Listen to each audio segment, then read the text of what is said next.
ലോകത്തിലെ ഏറ്റവും മികച്ച ഫുട്ബോൾ പ്ലെയേഴ്സ് ആരെല്ലാമാണെന്ന് ചോദിച്ചാൽ നമുക്ക് നിസ്സംശയം പറയാൻ കഴിയും Lionel Messi, Neymar, Cristiano Ronaldo, Mbappe എന്നല്ല. ഇനിയും കൂടുതൽ പേരുകൾ നമുക്ക് കണ്ടെത്താൻ കഴിയും.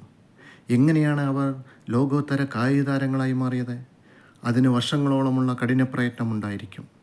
നിതാന്തമായ പരിശ്രമത്തിലൂടെ ആർജിച്ചെടുക്കുന്ന കഴിവുകളാണ് ഓരോരുത്തരെയും രൂപപ്പെടുത്തിയെടുക്കുന്നത്.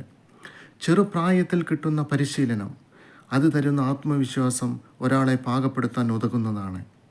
കായിക പരിശീലനം അത് മനസ്സിനെയും ശരീരത്തെയും ഒരുപോലെ ഉത്തേജിപ്പിക്കുന്ന പ്രക്രിയയാണ്. Sound mind in A sound body എന്നാണ് പറയുന്നത്. ഉത്തമ പൗരന്മാരെ വളർത്തിയെടുക്കാൻ സഹായിക്കുന്നതാണ് ഓരോ ശിക്ഷണവും.